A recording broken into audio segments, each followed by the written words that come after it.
अच्छो, हाँ जी sir. NR taxation एक ऐसा टॉपिक है जो ऑलमोस्ट हर अटेम्प्ट के अंदर में आता है। ये सीए फाइनल सीएमए फाइनल के अंदर में एनआर टैक्सेशन के ऊपर आप 4 से 6 मार्क बिल्कुल एक्सपेक्ट करके चल सकते हैं और ये आता ही आता है। तो ट्रांसफर प्राइसिंग, डीटीडब्ल्यूए, एनआर टैक्सेशन, ये टॉपिक आपको आएंगे ही आएंगे, इसमें कोई एक्सेप्शन नहीं है। यस, लेकिन टॉपिक का जो सीक्वेंस है इसको पढ़ने का, ये मैं थोड़ा सा क्या करने वाला हूँ, चेंज करने वाला हूँ। तो आप इसको प्लीज ध्यान से देखिएगा चार्ट रिविजन को, और हाँ अपने दोस्तों को भी जरूर भेजिएगा अगर ये आपको वैल्यू ऐड कर रहा होगा। दिल की कुछ बात कहनी होगी, इंस्टाग्राम पे मैं सी वजह साडा नाम से मिल ही जाऊंगा, चेक कर लीजिएगा। यस मालिक, तो चलिए शुरुआत करते हैं एनआर टैक्सेशन की। सबसे पहले एनआर कौन होता है? बेसिकली वो जो रेसिडेंट की कंडीशन को सेटिस्फाई नहीं कर रहा है। अब देखो इसके ऊपर आपको कभी क्वेश्चन नहीं आने वाला, तो ये फटाफट देख लेना। सो non resident means a person who is not a resident. So individual कब नॉन रेसिडेंट कहलाएगा? जब वो 6(1) की कंडीशन सेटिस्फाई नहीं कर रहा। एचयूएफ या अदर पर्सन कब कहलाएंगे? जब वो control and management is Holi situated outside India, right. और एक कंपनी एनआर कब कहलाएगी? एक कंपनी एनआर तब कहलाएगी जब फॉरेन कंपनी का पोएम कहां सिचुएटेड है? आउटसाइड इंडिया सिचुएटेड है, तो वो क्या कहलाएगी बेटा? एनआर कहलाएगी। क्लियर है? चेक करो। अब इस चार्ट रिवीजन में आगे बढ़ने से पहले मैं चाहता हूं कि आप एक बार ये इंटरलिंकिंग समझ ले। जिस बच्चे ने ये इंटरलिंकिंग समझ ली ना, उसको मजा आ जाएगा एनआर में। मुझे नहीं पता कि एनआर को इतना डरा के क्यों रखा गया है या एनआर को इतना टेंशन क्यों लिया जाता है इस टॉपिक को लेकर के, जबकि ये टॉपिक मैं आपके लिए बहुत ज्यादा आसान बना दूंगा। 3 चैप्टर को आपके साथ जोड़ूंगा, एनआर को भी जोड़ूंगा, साथ में टीडीएस को भी जोड़ूंगा और रेसिडेंशियल स्टेटस नाम के टॉपिक को भी जोड़ूंगा। अगर आपने ये चार्ट रिवीजन देख लिया तो आपका रेसिडेंशियल स्टेटस, एनआर और टीडीएस सुपर हो जाएगा और तुम लिखने पे मजबूर हो जाओगे कमेंट सेक्शन में, भाई साहब फुल रिस्पेक्ट। तो एक स्टिकी नोट लो, एक स्टिकी नोट के अंदर में ये सेक्शन लगा देना, और ये इंटरलिंकिंग अगर आपको किसी भी और व्यक्ति के साथ मिल रही है तो आप मान करके चल लेना ये मेरे से ही इंस्पायर्ड होगा, उसने मेरा वीडियो देख करके ये किया होगा। क्योंकि इसके लिए चाहिए बहुत प्रैक्टिकल एक्सपीरियंस जो ऑफिस के अंदर में आता है, स्पेशली तब जब आपने ट्रांसफर प्राइसिंग डिपार्टमेंट के अंदर में काम किया हो। तो पहले ये इंटरलिंकिंग लिख लीजिए, फिर मैं आपको समझाता हूं इस इंटरलिंकिंग को यूज कैसे करना है।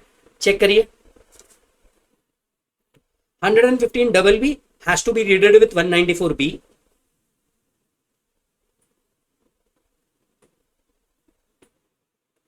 115BBA with 194E. 115AD with section 196D.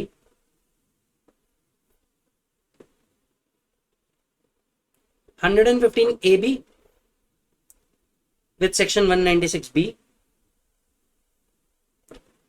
115AC with section 196C. 115A with section 194LB, LBB, LC and LD.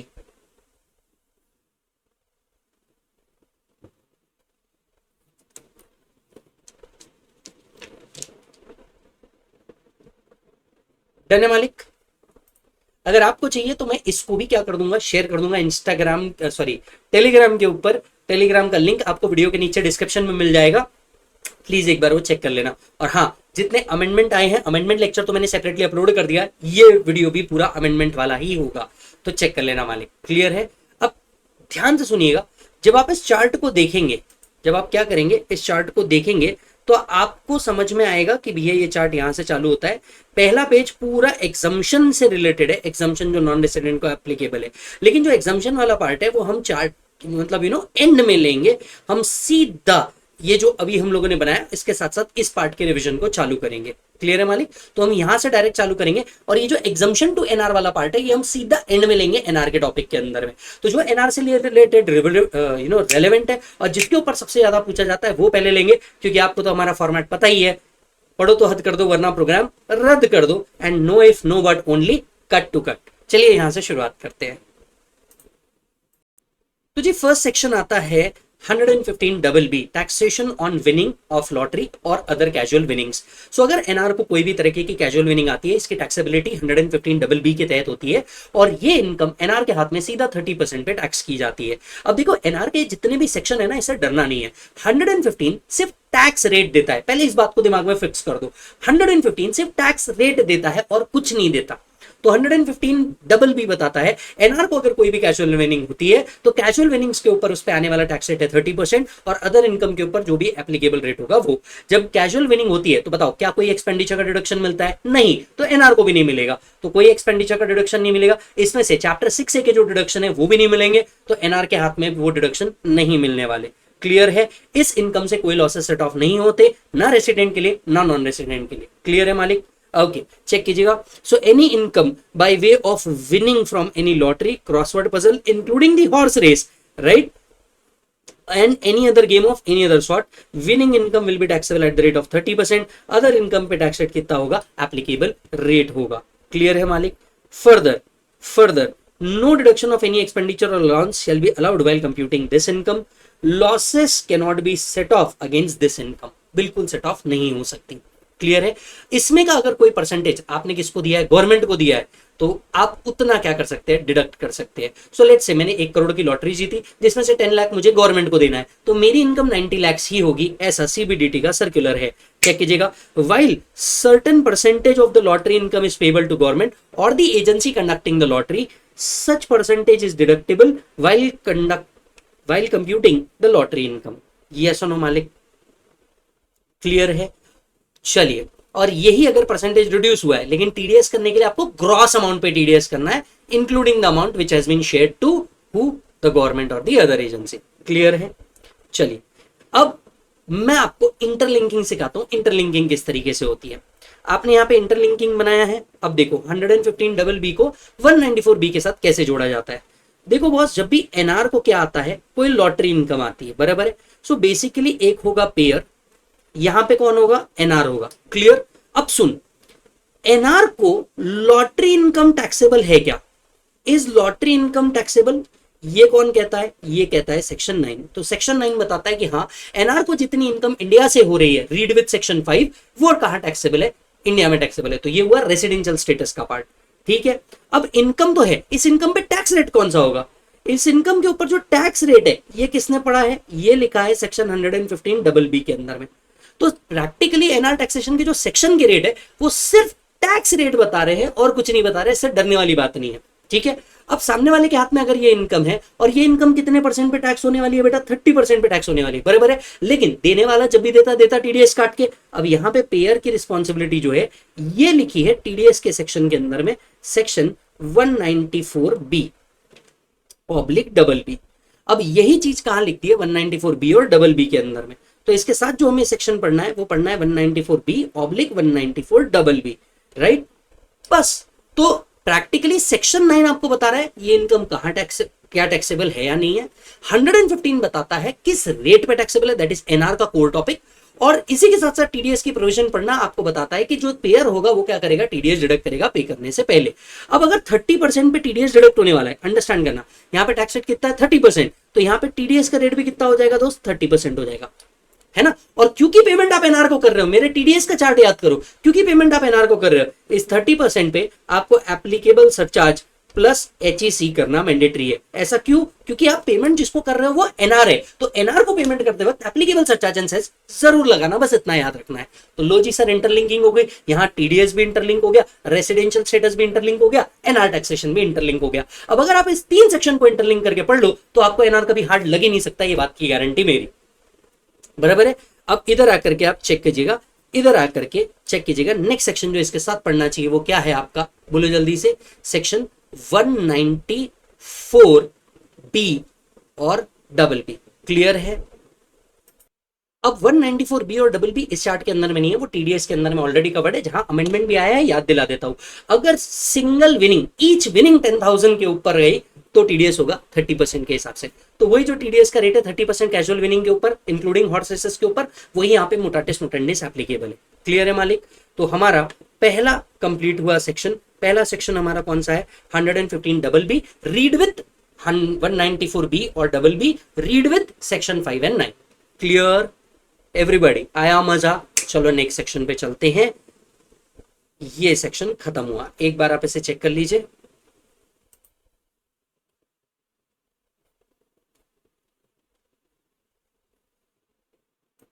चलिए मालिक, नेक्स्ट सेक्शन आता है 194 बीबीए। इसके ऊपर आपको सबसे ज्यादा क्वेश्चन देखने को मिलेंगे जो आज तक के एनआर टैक्सेशन में पूछे गए हैं।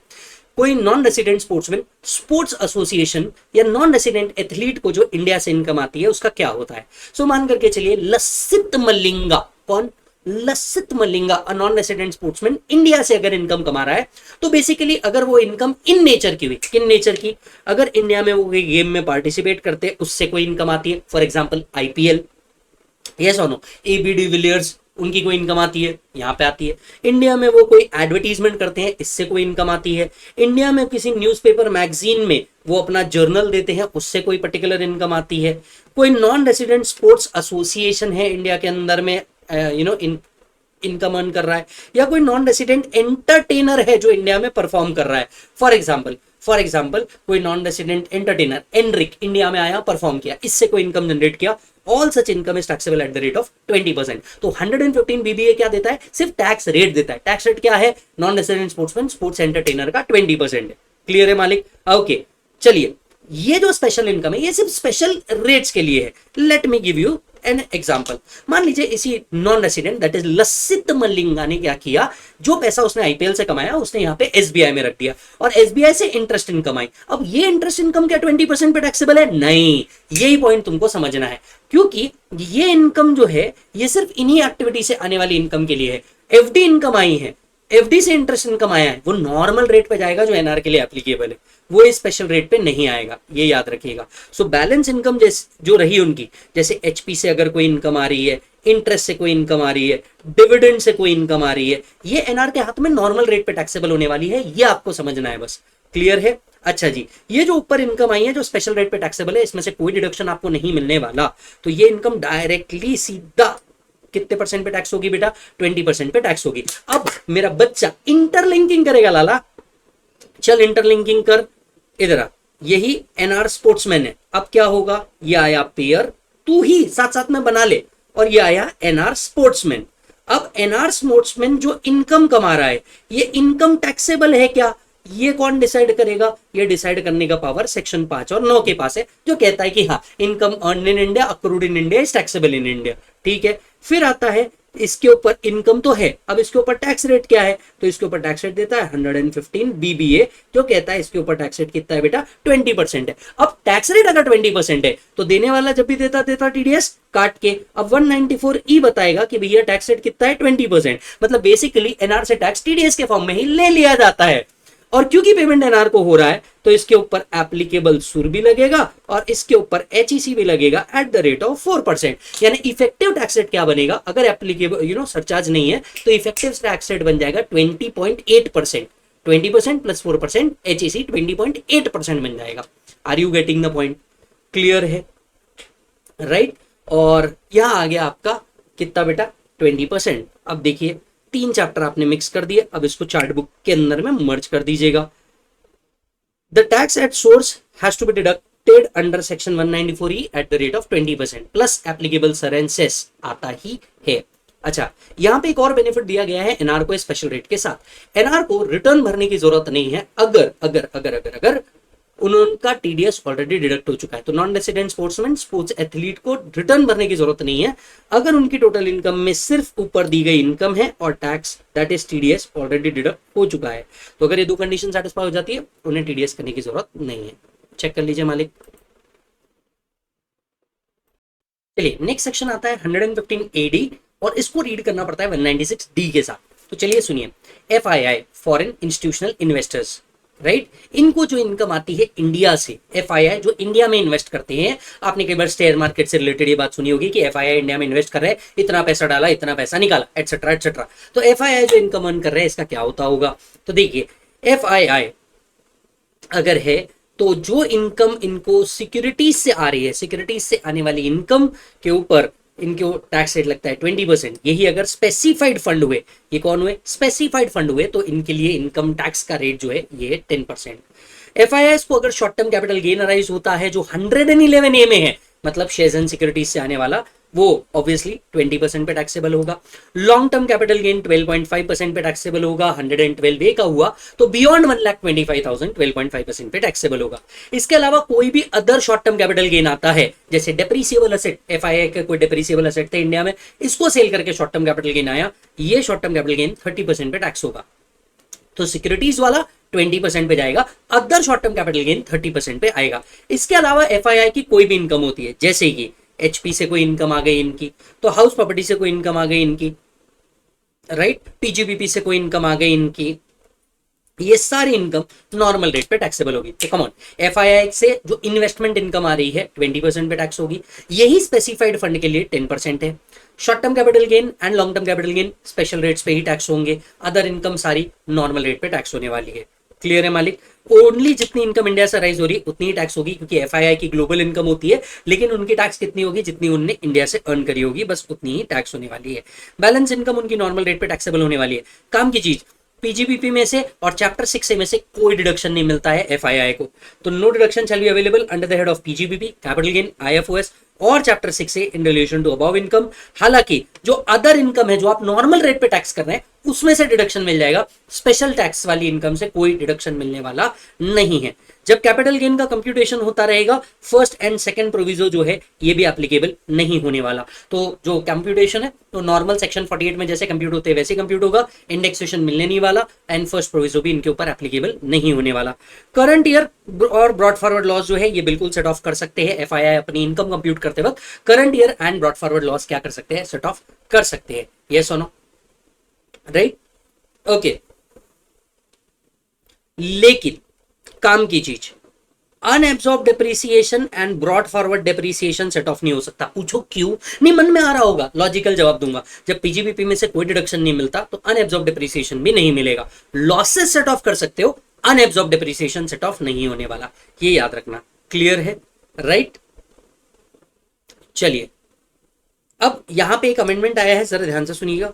जहां total income of specified fund, जो कौन सा स्पेसिफाइड है, जो 4D में लिखा हुआ है, includes any income in respect of securities. अगर किसको, स्पेसिफाइड फंड को सिक्योरिटीज से कोई इनकम आ रही है, राइट, तो rate of HEC and surcharge will be nil. Surcharge और एचईसी का रेट नील रहेगा। सर पॉइंट को बड़े ध्यान से सुनिएगा, अमेंडमेंट को बड़े ध्यान से समझिएगा। स्पेसिफाइड फंड को जो सिक्योरिटीज से इनकम आती है वो कितने परसेंट पे टैक्सेबल है? 10%। अब ये टैक्स रेट है, जनरली इसके ऊपर क्या लगता है मालिक, सरचार्ज और सेस भी लगता है। अमेंडमेंट, स्पेसिफाइड फंड के लिए सरचार्ज और सेस नहीं लगेगा अगर उनकी इनकम फ्रॉम सिक्योरिटीज ही है।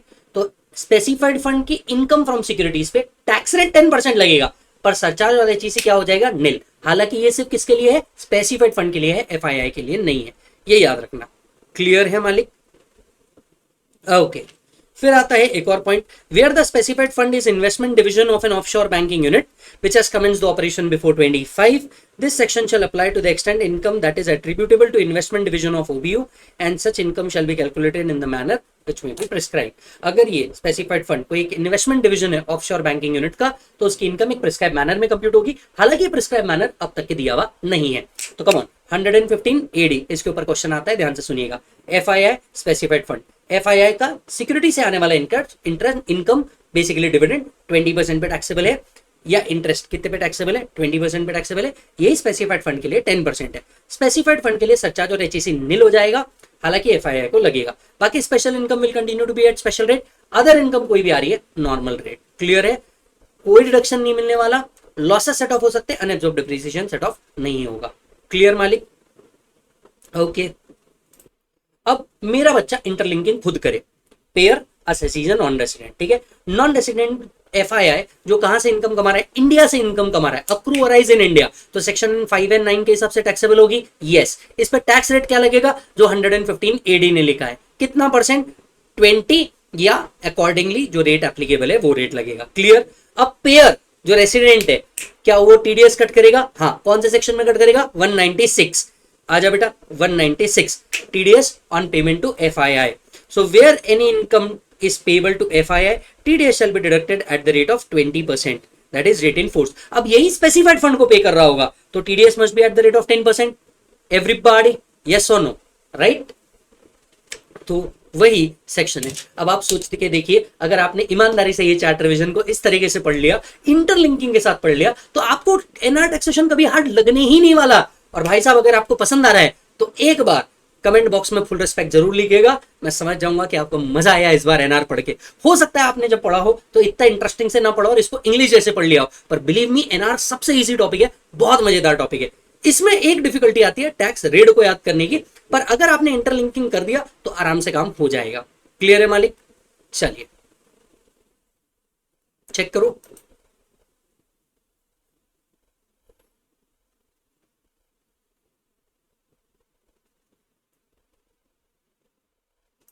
चलिए मैं चल रहा हूं नेक्स्ट सेक्शन के ऊपर, 115 ACA, income tax from the specified knowledge based industry. अब अगर एसएससी एंगेज है, कहाँ बेटा? Specified knowledge based industry. इसमें कौन कौन सी चीजें आती है? वही information technology software, technology services, entertainment services, pharma, biotechnology या फिर अदर नोटिफाइड इंडस्ट्री। क्लियर? अब इस इंडस्ट्री में एम्प्लॉय को कोई इनकम जनरेट होती है, राइट? किससे? स्पेसिफाइड नॉलेज बेस्ड इंडस्ट्री से या उसकी सब्सिडरी से। कौन सी इनकम? डिविडेंड अर्न करते हैं on the basis of GDR, या long term capital gain earn करते हैं तो डिविडेंड इनकम के ऊपर 10% टैक्स होगा एम्प्लॉय के हाथ में।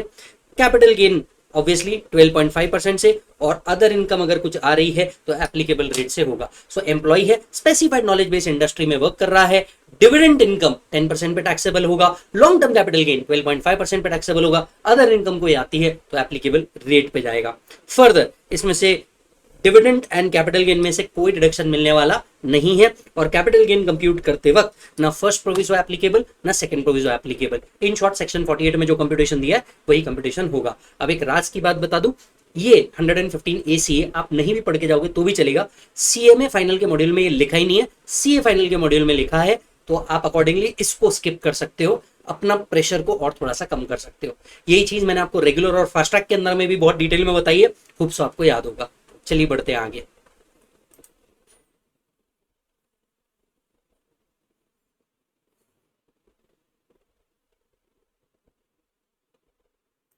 चलिए मालिक नेक्स्ट सेक्शन के ऊपर चलते हैं। नेक्स्ट सेक्शन है आपका section 115 AB।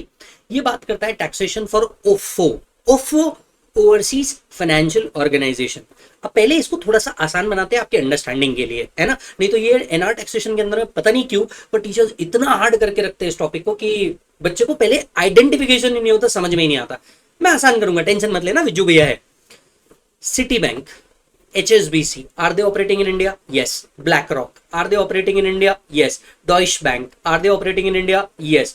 World Bank, are they operating in India? Yes. IMF, International Monetary Fund, are they operating in India and earning from India? Yes. उसके बाद में Morgan Stanley, are they operating in India? Yes. Goldman Sachs, are they operating in India? Yes. तो ऐसे cases के अंदर में ये जो ऑर्गेनाइजेशन होते हैं इनको हम इंडिया में कहते हैं OFO। जैसे वीजा और मास्टर कार्ड भी हुआ, ये फाइनेंशियल सेक्टर्स में वर्क कर रहे हैं, इंडिया से इनकम कमा रहे हैं, यस, तो इनको कहा जाता है ओवरसीज फाइनेंशियल ऑर्गेनाइजेशन या फिर ऑफशोर फंड्स। अब इनका टैक्सेशन क्या होता है? देखिए, ऑफशोर फंड इंडिया से क्या करते हैं? इनकम कमाते हैं। बेसिकली ऑफशोर फंड्स जो है ये इंडिया से जो भी इनकम कमा रहे हैं, इनका टैक्स रेट क्या है? 115 AB, राइट? अब ऑफशोर फंड किस तरीके से कमाएंगे? तो देखिए, जो इनको यूनिट से इनकम आता है, right, income receive from the units purchased in foreign currency, ये OFO जो इंडिया में यूनिट्स परचेज कर रहे हैं, इस यूनिट्स के ऊपर जो इनकम जनरेट कर रहे हैं, इसके लिए टैक्स रेट है 10%, basically dividend on the units 10%, yes. बाकी जो इनको long term capital gain arise होता है वो 12.5% पे टैक्सेबल होता है, and other income rate in force पे जाती है, राइट? तो 115 ACA एंड 115 AB दोनों का टैक्स रेट क्या है बेटा? सेम। तो यूनिट्स के ऊपर जो इनकम आ रही है या डिविडेंड इनकम आ रही है 10% पे taxable, long term capital gain 12.5% पे taxable, other income rate in force पे टैक्सेबल होने वाला है। ठीक, वही दो बातें। कौन सी? PGBPN अदर चैप्टर से कोई डिडक्शन नहीं मिलने वाला, चैप्टर 6 से कोई डिडक्शन नहीं मिलने वाले। कैपिटल गेन कंप्यूट करते वक्त फर्स्ट एंड सेकंड प्रोविजो बिल्कुल एप्लीकेबल नहीं है। हाँ, आपकी जो अदर इनकम है जिसको आप रेट इन फोर्स पे, अब ये अदर इनकम कौन सी हो गई? लेट्स से इनको कोई हाउस प्रॉपर्टी से इनकम आ रही है, यस और नो, तो इनमें से आपको डिडक्शन मिल जाएगा। कैपिटल गेन और यूनिट्स इनकम जिनके लिए स्पेशल रेट दिया गया है उनमें से कोई डिडक्शन नहीं मिलने वाला, राइट? तो ये अदर का डिडक्शन मिल जाएगा, इनमें से कोई डिडक्शन मिलने वाला नहीं है। हाँ, brought forward loss, current year loss आप सेट ऑफ कर सकते हो, brought forward and unabsorbed depreciation नहीं हो पाएंगे क्योंकि पीजीपीपी का डिडक्शन नहीं मिलता। Yes, okay. Long term capital gain covered under section 115AB shall not be taxed under 112A since 115AB is a specific section। Clear है? ओके। यही अगर कोई शॉर्ट टर्म कैपिटल गेन आता है तो C special income will continue to be at special rate, that is 20% only. Yes और no मालिक, right? This section also covered equity oriented mutual fund as well as डेप्ट oriented mutual fund. अब चलो interlinking करो, interlinking करो सभी लोग। देख बेटा, यही सेक्शन है तेरा 115AB, चल इंटरलिंकिंग कर। यहाँ पे हो गया पेयर, यहाँ पे कौन हो गए? ओएफओज हो गए। ओएफओज की इनकम जो वो इंडिया से कमा रहे, क्या वो टैक्सेबल है? यस, सेक्शन 5 और 9 में ये लिखा हुआ है। ओके, इनके ऊपर टैक्स रेट क्या होने वाला है? टैक्स रेट आपका लिखा है 115AB के अंदर में कितना परसेंट है? 10% और 12.5%। बराबर है कि नहीं है? 10% एंड 12.5% यही होने वाला है। अब देने वाला जब भी देता टीडीएस काट के। सेक्शन 196B भी टीडीएस के 2 रेट देगा। यूनिट्स के ऊपर 10% कट करने बोलेगा, लॉन्ग टर्म कैपिटल गेन के ऊपर 12.5% कट करने बोलेगा, plus applicable surcharge plus HEC, क्योंकि पेमेंट किसको हो रहा है बच्चा? नॉन रेसिडेंट को। खत्म हो गया, इतना आसान था भैया एनआर टैक्सेशन। तुम जबरदस्ती लफड़े में पड़े हुए थे। दोस्तों को भेजो जिनको एनआर टैक्सेशन अभी भी हार्ड लग रहा है, बोलो कि भाई एक बार ये देख ले तेरा एनआर टैक्सेशन शॉर्ट हो जाएगा। आ जाओ चेक करो, बस इतना ही था और कुछ नहीं था। और ये फ्लो मैं आपको हक से कह रहा हूं, ये फ्लो अगर आपको कहीं पे भी देखने को मिल गया, मान के चल लेना हमारे वीडियो से वो कॉपी है, खुद इंस्पायर्ड है हमारे वीडियो को देखने के बाद ही, मान करके चल लेना बिल्कुल। क्योंकि इसमें ना आपका काम होना चाहिए, जब आपने इसके ऊपर काम किया होगा। इनफैक्ट जब आप रेगुलर और फास्ट ट्रैक बैच लेंगे तो आप देखेंगे वहां पे हमने वो पॉइंट पे डिस्कस किया है जो रियल लाइफ में आता है पर बुक में लिखा हुआ नहीं है। आप ये देखोगे जब आप उसको चेक करोगे। यस, चेक कर लीजिए और बढ़िया आ गया। ये भी देख लीजिए 196B क्या बोल रहा है? 196 बोल रहा है, 196B बोल रहा है कि पर्सन जो पेमेंट कर रहा है ऑफशोर बैंकिंग फंड्स को 10% करेगा, अगर वो इनकम फ्रॉम यूनिट्स है तो 12.5% करेगा इन respect of long term capital gain. तो वही चीज हो गई। अब आपके टीडीएस के सेक्शन भी दनादन खत्म हो रहे हैं, एनआर के सेक्शन भी दनादन खत्म हो रहे हैं। चेक करो,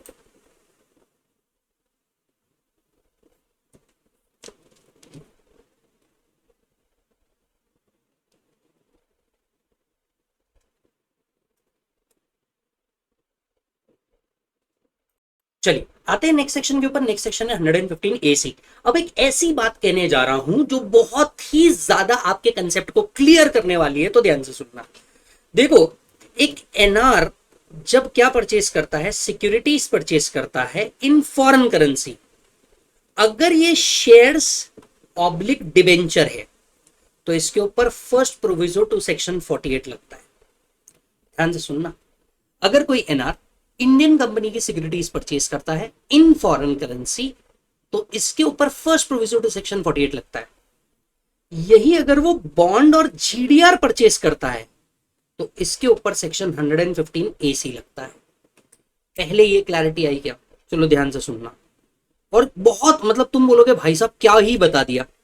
अगर कोई एनआर है, ठीक है, फॉरेन करेंसी के अंदर में एक्वायर करता है शेयर्स ऑब्लिक डिबेंचर, तो उसके ऊपर फर्स्ट प्रोविजो टू सेक्शन 48 लगता है। यही अगर एनआर बॉन्ड और जीडीआर परचेस करता है तो उसके ऊपर 115AC लगता है। Are you getting the point? Right. तो 115AC का जो मैकेनिज्म है उसके ऊपर first and second proviso that is indexation वाला क्लॉज लग नहीं सकता। अब ध्यान से सुनना, इसी के लिए 2 अलग अलग सेक्शन दिए हुए हैं। सो अगर कोई एनआर है जो इंडिया में बॉन्ड और जीडीआर परचेस कर रहा है, इंडियन कंपनी के बॉन्ड और जीडीआर परचेस कर रहा है बट इन फॉरेन करेंसी, तो इससे उनको पहली बात तो क्या आ सकता है? डिविडेंड इनकम आ सकता है, इंटरेस्ट इनकम आ सकता है। ये डिविडेंड एंड इंटरेस्ट इनकम 10% पे टैक्सेबल होगा, वही जो AB में लिखा था। And long term capital gain 12.5% पे टैक्सेबल होगा। अदर कोई इनकम आए किनकी? एनआर की, for example HP income, it will be taxable at applicable rate. तो 115AC, 115AB, 115AC इन तीनों के रेट सेम है। 3 सेक्शन को मर्ज कर दो, तीनों के सेक्शन सेम है। इंटरेस्ट एंड डिविडेंड इनकम पे 10%, लॉन्ग टर्म कैपिटल गेन पे 12.5% and other income rate, normal rate. तो 3 सेक्शन कम हो गए भाई तेरे, कॉमन सेंस लगा। तीनों सेक्शन में एक बात कॉमन है, हम पीजीबीपी में से और चैप्टर 6 में से कोई डिडक्शन नहीं देंगे। फर्स्ट एंड सेकंड प्रोविजो हम कैपिटल गेन के लिए यूज नहीं करेंगे, मतलब ना इंडेक्सेशन देंगे, वैसे भी अब इंडेक्सेशन नहीं मिल रहा तो ना इंडेक्सेशन देंगे ना फर्स्ट प्रोविजो यूज करेंगे। And and and and and जो अदर इनकम है, अदर इनकम से हम डिडक्शन दे देंगे, लॉसेस को सेट ऑफ करने देंगे, अनएब्जॉर्ब डिप्रिसिएशन नहीं देंगे क्योंकि पीजीबीपी में से कोई डिडक्शन नहीं मिलता। एक बेनिफिट इनको एक्स्ट्रा है, किनको, जो नॉन रेसिडेंट फॉरेन करेंसी में बॉन्ड और डिवेंचर परचेस कर रहे हैं, इन्हें रिटर्न भरने की जरूरत नहीं अगर इनकी टोटल इनकम में सिर्फ यही 2 इनकम है और टीडीएस ऑलरेडी डिडक्ट हो चुका है। अब 115 एसी है तो 196 सी इसका टीडीएस होगा, राइट। इंटरेस्ट इनकम पे टैक्स रेट कितना था, 10%, टीडीएस भी 10%, लॉन्ग टर्म कैपिटल गेन पे 12.5%, टीडीएस भी 12.5%। सेक्शन खत्म, गेम ओवर। तो देख इंटरलिंकिंग कर, इंटरलिंकिंग कर, चल 115 एसी 196 सी का इंटरलिंकिंग कर। ये हुआ पेयर, ये हुआ नॉन रेसिडेंट। नॉन रेसिडेंट के हाथ में जो इनकम आ रही है किसके ऊपर, बॉन्ड के ऊपर, जीडीआर के ऊपर, क्या ये टैक्सेबल है? यस, बिकॉज इंडियन कंपनी का है तो इनकम डीम टू अक्रू और राइज इन इंडिया, तो सेक्शन 5 और 9 इसकी टैक्सेबिलिटी लेकर के आएगा। इसका टैक्स रेट, इसका टैक्स रेट कौन बताएगा? 115 एसी बताएगा। टैक्स रेट कितना है? 10% एंड 12.5% एवरीबॉडी। यही 196 सी के अंदर में इनका टीडीएस रेट बन जाएगा, प्लस एप्लीकेबल सूर लगेगा, प्लस एचईसी लगेगा टीडीएस डिडक्ट करते वक्त, क्योंकि पेमेंट किसको हो रहा होगा? एनआर को हो रहा होगा। ले बेटा और 2 सेक्शन खत्म, टनटना डन बेटा, चेक कर ले। सो यहां पे टीडीएस भी चेक कर लीजिए।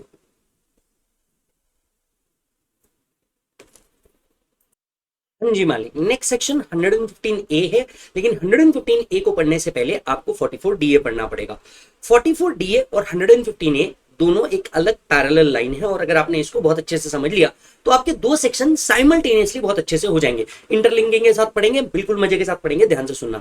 सबसे पहले एक नॉन रेसिडेंट या फॉरेन कंपनी क्या करती है, इंडिया से रॉयल्टी या एफटीएस अर्न करती है, तो आपको यह देखना होगा क्या उस नॉन रेसिडेंट फॉरेन कंपनी का पीई इंडिया में है या पीई इंडिया में नहीं है। ये सबसे इंपॉर्टेंट क्राइटेरिया है, क्या उनका पीई इंडिया में है या पीई इंडिया में नहीं है। सो नॉन रेसिडेंट फॉरेन कंपनी क्या करती है, रॉयल्टी एफटीएस अर्न करती है, क्या पीई इंडिया में है, क्या पीई इंडिया में नहीं है। अगर उनका पीई इंडिया में है तो ऐसे केस में उनकी जो इनकम है सेक्शन 44 डीए के तहत टैक्सेबल होती है। कौन से सेक्शन के तहत टैक्सेबल होती है? 44 डीए के तहत टैक्सेबल होती है। लेकिन अगर उनका पीई इंडिया में नहीं है तो 115 ए लगता है, और रॉयल्टी और एफटीएस के ऊपर सबसे ज्यादा क्वेश्चन आते हैं, तो जरा ध्यान से सुनिएगा, राइट। सो सबसे पहले हम लोग ये करते हैं कि अगर 44 डी एप्लीकेबल करना है तो उस एनआर फॉरेन कंपनी का जो रॉयल्टी एफटीएस से आने वाला इनकम है ये इफेक्टिवली कहां से कनेक्टेड होना चाहिए? पीई इन इंडिया से कनेक्टेड होना चाहिए, और पीई अगर इंडिया में नहीं है तो 115 ए लगेगा।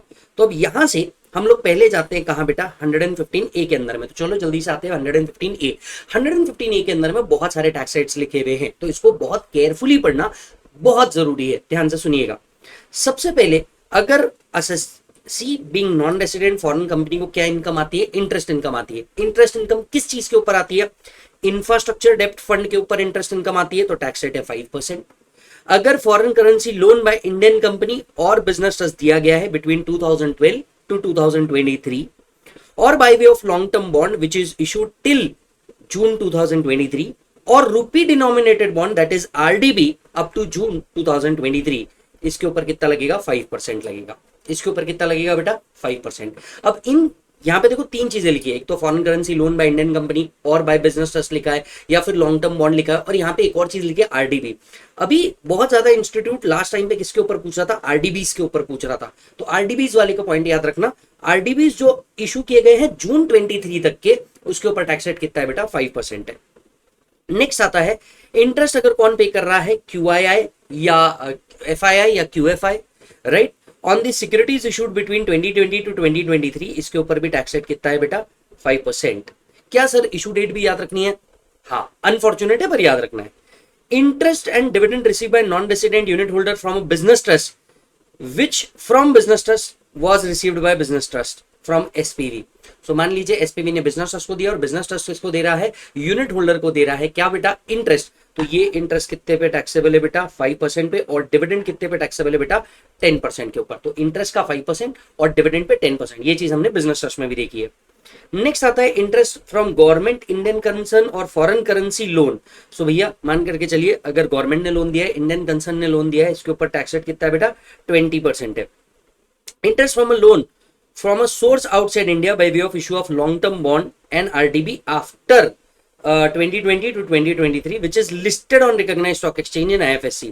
So अगर यहीं पे RDB के ऊपर क्या आया है, इंटरेस्ट आया है, पर ये RDB कहाँ लिस्टेड है, on a recognised stock exchange listed है, तो इसका टैक्स रेट है 5 के जगह 4%। यानी आपने दो चीज देखी यहाँ पे, देखो RDB जो लिस्टेड नहीं है, नॉर्मल कंपनी का रुपी डिनोमिनेटेड बॉन्ड है जो जून 2023 तक के है, वो 5% है। अगर ये आरडीबी के ऊपर इंटरेस्ट आ रहा है, ये आरडीबी का जो इंटरेस्ट है ये किसके ऊपर कहां लिस्टेड है, आईएफएससी पे लिस्टेड है। तो RDB listed, not listed, not listed है 5% इज द टैक्स, लिस्टेड है 4% इज द टैक्स। लेकिन डेट कब तक की है, जून 2023 तक की। Clear. Interest from any source outside India by way issue of long term bond on RDB on और after 1/7/2023 which has been listed on IFSC 9%। अब देखो यही अगर बॉन्ड कब तक इशू हुआ है, 2023 तक के इशू हुआ है, तो टैक्स रेट वाज 4%। यही आफ्टर 1/7/23 से कितना हो गया है बेटा 9% हो गया है। अब यहां पे एक कंफ्यूजन वाली बात मैं आपको बताता हूं, और ये कंफ्यूजन है, एग्जिस्टिंग कंफ्यूजन है, मैं आपको बताता हूं क्यों, और ये एग्जिस्टिंग कंफ्यूजन किस एस्पेक्ट में है। अब देखो आपने जो आरडीबी इशू किया है ये लिस्टेड है, नॉन लिस्टेड है, आरडीबी पे सिर्फ फोकस करना। आरडीबी लिस्टेड है आईएफएससी पे, नॉट लिस्टेड है। नॉट लिस्टेड है तो कितना परसेंट था 5%, लिस्टेड है तो कितना परसेंट था 4% अप टू द डेट 36/2023, बराबर है। आफ्टर 36/2023 जो लिस्टेड वाला है 4% से कितने परसेंट पे जा रहा है 9%।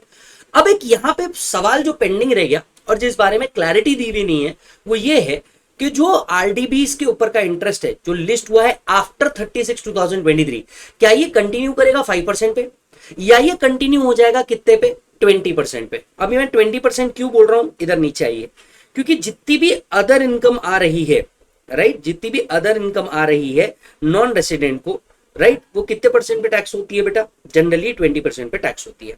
तो एक कंफ्यूजन है जो बहुत ज्यादा है, जो मैं आपको बहुत क्लियर कट बता दे रहा हूं कि देखो वापस से लगे तो आप यहां पे लिख सकते हैं। अगर मैं बात बता रहा हूं आरडीबीज की, किसकी बेटा, आरडीबीज की, तो एक are they listed in IFSC, यहां पे दो डेट्स आ जाएंगी, अप टू 36/23 ये कितना परसेंट है बेटा 4%, आफ्टर 1/7/23 ये कितना परसेंट हो गया बेटा 9%। यही अगर आप नॉट लिस्टेड है तो ऐसे केस में कितना था बेटा 5%, लेकिन ये किस डेट तक का था 36/23। अब ये जो है ना ये ग्रे एरिया है, ये जो है ना ये ग्रे एरिया है। ग्रे एरिया मतलब क्या, लॉजिकली अगर कोई आरडीबी इशू हुआ है 1/7/2023 के बाद and if it is not listed in IFSC, तो इसका परसेंटेज क्या होगा। Now many people says that कि इसका परसेंटेज 5% ही कंटिन्यू रहा है, and many people say that कि इसके बाद ये क्या हो जाना चाहिए 20% हो जाना चाहिए। Are you getting the point, where is the issue. और ये इशू है, अगर आप ध्यान से देखोगे ना ये इशू है, और ये इशू को ना अगर आप ध्यान से देखेंगे, इनफैक्ट अपने मॉड्यूल में भी इसके ऊपर कोई क्लैरिटी नहीं दी गई है, अपने मॉड्यूल में भी इसके ऊपर कोई क्लैरिटी नहीं दी गई है when it comes to RDB issued after 1/7/23 जो आईएफएससी पे लिस्टेड नहीं है। इसीलिए इसके मल्टीपल ओपिनियन होना पॉसिबल है। आपने क्या करना चाहिए, मेरे हिसाब से आपने 20% पे इसको टैक्स करना चाहिए। मैंने मेरे एमआरपी में ये करके रखा है, यस और नो, राइट। तो यू नो ये लिस्ट आपको दी हुई है, आप ध्यान से समझिएगा इस पॉइंट को, ठीक है मालिक, ओके। सो वापस से रूपी denominated bond listed on IFSC, not listed. अगर ये नॉट लिस्टेड है 30/6/23 तक के क्या रेट है 5%, यहां पे क्या रेट है 4%, विथ इफेक्ट फ्रॉम 1/7/23 यहां पे कुछ बारे में बात नहीं की गई है, यहां 9% के बारे में बात की गई है। Is the point very clear to you, yes और नो मालिक। और ये अगर आप देखोगे ना ये बात मॉड्यूल में भी क्लियर नहीं की है। Some author says that it is 5%, some author says that it is 20%, some author का व्यू ये जो 20% पे आ रहा है वो ये है कि 5% का जो रेट है ये 2023 तक के इशू का ही है, और उसके बाद के जो भी इंटरेस्ट इनकम आ रही है, राइट, उसके बाद की जो भी इनकम जनरेट हो रही है वो कितने परसेंट पे टैक्स होनी चाहिए, 20% पे टैक्स होनी चाहिए, राइट। अब ये बात मॉड्यूल में भी क्लियर नहीं किया गया है, जब आप मॉड्यूल जाकर के देखेंगे अपने इंस्टीट्यूट का, वहां पे भी इस बात पे कोई क्लैरिटी नहीं है, एक बार चेक कर लेना। नेक्स्ट, अगर डिविडेंड आ रहा है, राइट, डिविडेंड 20% पे टैक्सेबल है, यही अगर आईएफएससी यूनिट से डिविडेंड मिला है, ये डिविडेंड 10% पे टैक्सेबल है। अगर यूटीआई से या म्यूचुअल फंड से कोई इनकम आती है, ये 20% पे टैक्सेबल है। रॉयल्टी या एफटीएस रिसीव्ड होता है, ये 20% पे टैक्सेबल है। और जो अदर इनकम है ये नॉर्मल टैक्स रेट पे जाएगी। इसके अलावा लेट से कोई एचपी इनकम आ रही है, ये नॉर्मल रेट के ऊपर चली जाएगी नॉन रेसिडेंट के लिए, राइट। हर बार की तरह ब्रॉड फॉरवर्ड लॉसेस आप क्या कर सकते हैं सर, सेट ऑफ कर सकते हैं। अनएब्जॉर्ब डिप्रिसिएशन सेट ऑफ नहीं हो सकता, क्योंकि अगर आपको स्पेशल रेट ऑफ टैक्स दिया जा रहा है तो पीजीबीपी चैप्टर 6 से आईएफओएस इसके डिडक्शन नहीं मिलते। हाँ, चैप्टर 6 से के डिडक्शन मिल जाएंगे, किससे बेटा, आपकी other income, royalty and FTS income से। तो आपकी अदर इनकम से मिल जाएंगे, बाकी किसी से मिलने वाले नहीं है।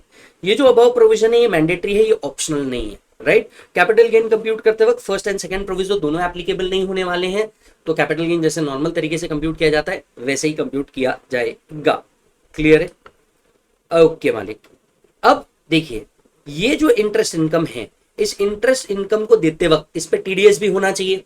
सबसे पहले इंफ्रास्ट्रक्चर डेप्ट फंड के ऊपर टैक्स रेट कितना है बेटा, 5% है। तो चलो इंटरलिंकिंग बनाओ, pair non resident, non resident को इंटरेस्ट इनकम आ रहा है इंफ्रास्ट्रक्चर डेप्ट फंड से, क्या वो इनकम मानी जाएगी? यस, बिकॉज इनकम अक्रू और arise in India, taxable in India.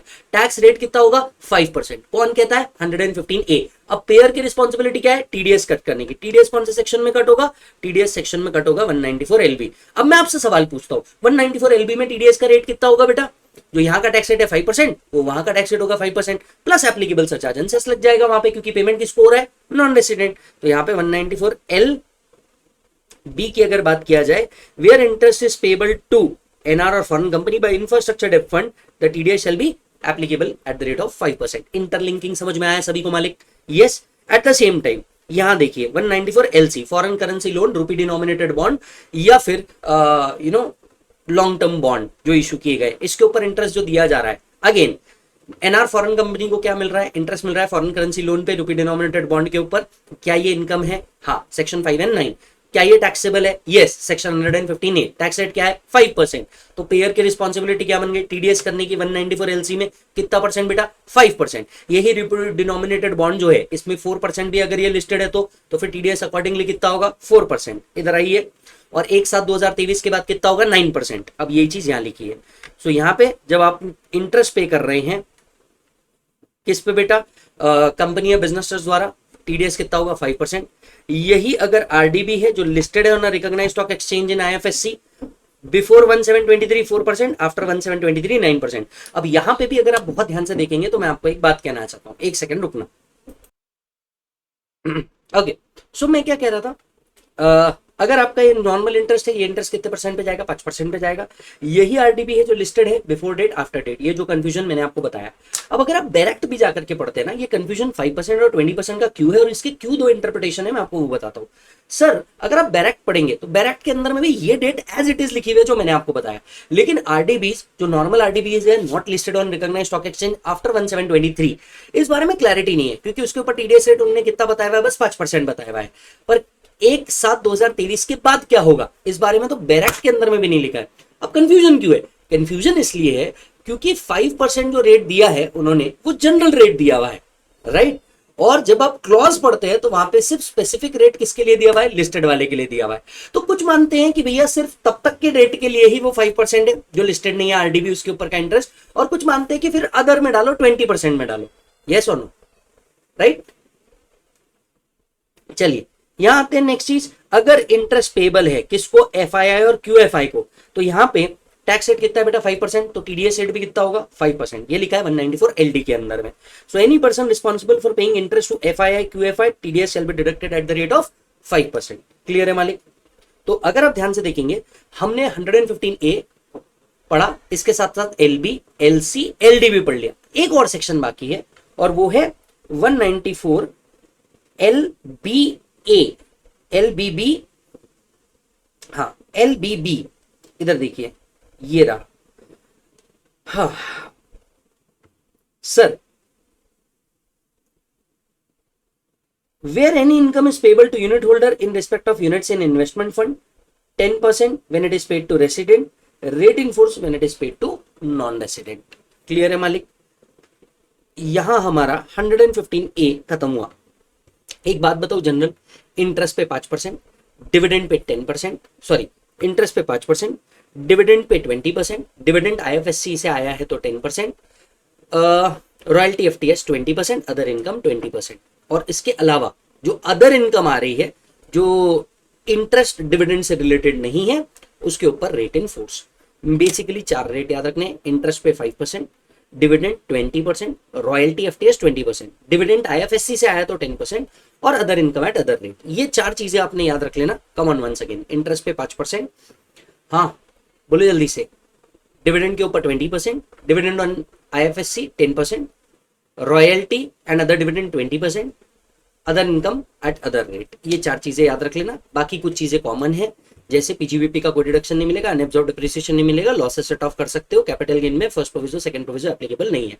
खत्म। ये 4 पॉइंट तो आप देख रहे हो चारों सेक्शन के अंदर में बिल्कुल कॉमन है, तो ये बहुत ईजी हो जाता है। क्लियर है? चलो मालिक, आते हैं किसके ऊपर? नेक्स्ट पॉइंट के ऊपर। एक और बेनिफिट है जो आपको दिया गया है। देखिए अब इधर आइए, इस पॉइंट को समझिए। अगर non resident foreign company India से क्या कमा रही है? रॉयल्टी एफटीएस इनकम कमा रही है, और उस फॉरेन कंपनी का पीई इंडिया में नहीं है, तो टैक्स किसके हिसाब से निकलता है? 115A के हिसाब से निकलता है, जिसमें कोई डिडक्शन नहीं मिलता। और क्योंकि कोई डिडक्शन नहीं मिलता, यहां इससे नीचे एरो करो भैया, it shall not be necessary to SSC to furnish return if the following condition are satisfied. यहां पे सिर्फ इंटरेस्ट, डिविडेंड या एफटीएस इनकम होनी चाहिए और टीडीएस डिडक्ट हो जाना चाहिए। क्लियर है? तो 115A बड़ी क्लियर बात करता है, अगर एनआर रॉयल्टी एफटीएस कमा रहा है, पी इंडिया में नहीं है, टैक्स रेट 20% है, कोई डिडक्शन नहीं मिलने वाला, एंड रिटर्न फाइलिंग से एग्जम्पशन है। क्लियर? पर अगर पी इंडिया में है तो सेक्शन 44DA लगता है। अब सेक्शन 44DA लगता है मतलब बेसिकली क्या होता है, आपका पीजीबीपी नॉर्मल तरीके से कंप्यूट होता है। मतलब एनआर का पीजीबीपी जो है ये बिल्कुल नॉर्मल तरीके से कंप्यूट किया जाएगा। पीजीबीपी में जो डिडक्शन मिलते हैं वो डिडक्शन मिलेंगे, but it should be related to PE in India. तो वही खर्चों का डिडक्शन मिलेगा जो पीई इन इंडिया से रिलेटेड है, प्लस हेड ऑफिस एक्सपेंडिचर का डिडक्शन मिल जाएगा। हाँ, यहाँ अकाउंट्स एंड ऑडिट क्या हो जाता है? मैंडेटरी हो जाता है। तो अगर आपने 44DA लिया है तो अकाउंट्स एंड ऑडिट क्या हो जाता है? मैंडेटरी हो जाता है। सो अकाउंट्स मैंडेटरी, ऑडिट मैंडेटरी। समझ में आ रही है मालिक? ये 2 चीजें मैंडेटरी हो जाती है। डन? ओके, चेक कर लीजिए।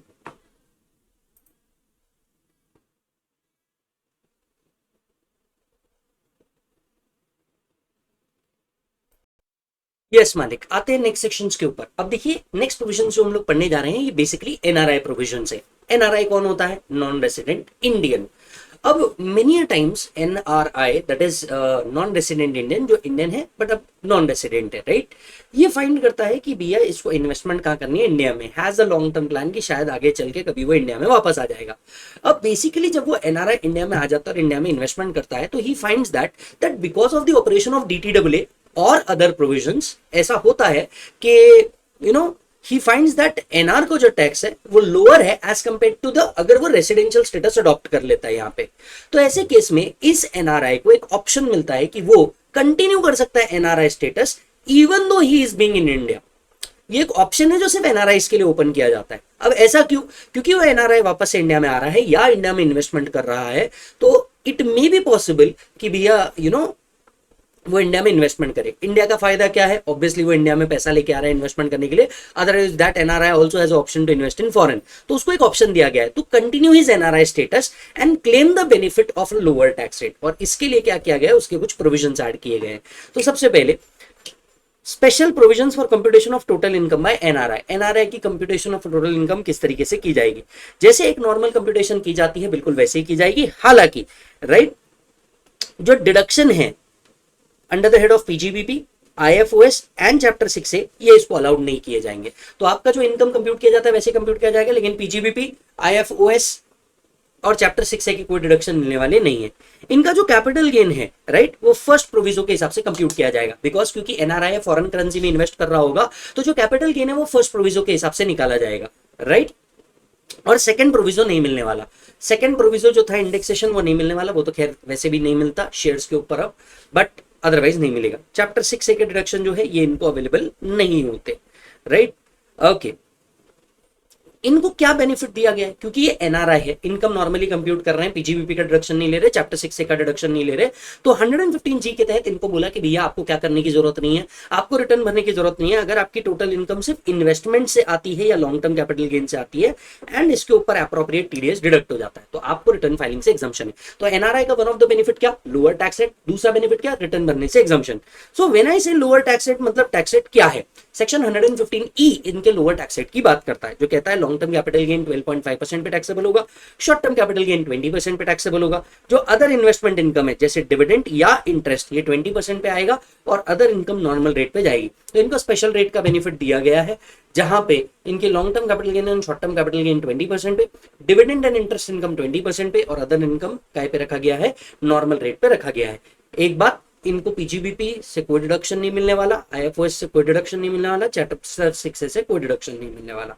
Further more, when NRI became resident in India, he may furnish a declaration along with the return to the AO that he want to be governed with the provision of this chapter and investment will continue to be taxed at 20%। तो इनकी investment income कितने पे tax होती रहती है, 20। अब ये beneficial कब हो सकता है, इमेजिन करके देखिए कि अगर किसी एनआरआई को 10 लाख से ज्यादा की इनकम कहां से आ रही है, इंडिया से आ रही है, इंटरेस्ट और डिविडेंड के माध्यम से।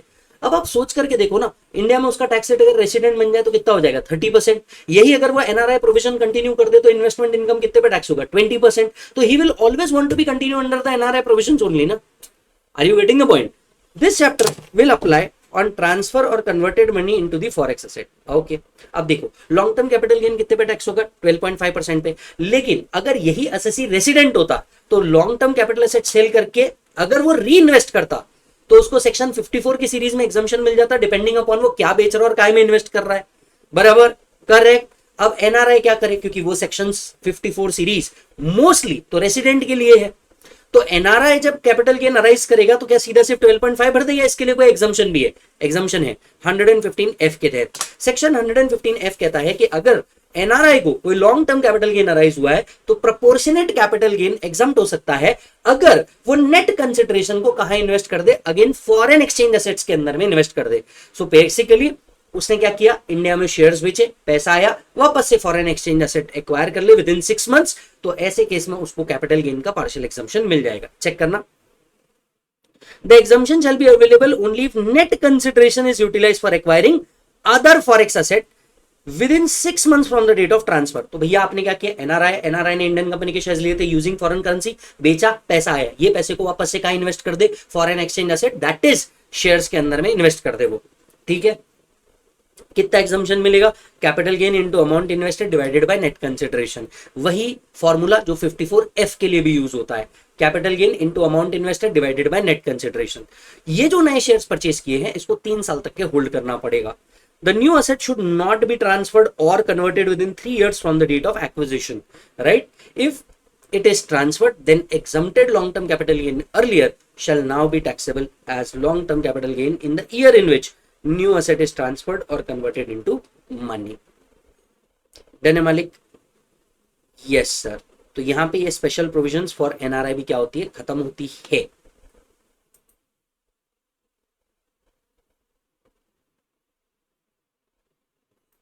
चलिए अब चार्ट के थोड़े से निचले पार्ट पे आइए, जानबूझ करके कुछ चीजें आप देख रहे होंगे मैंने बीच में छोड़ रखी है, जैसे हमने एग्जाम्पशन जोड़ा था, हेड ऑफ एक्सपेंसेस छोड़ा थे, करेंगे इसको थोड़ा बाद में करेंगे, पहले सीक्वेंस में आ जाते हैं।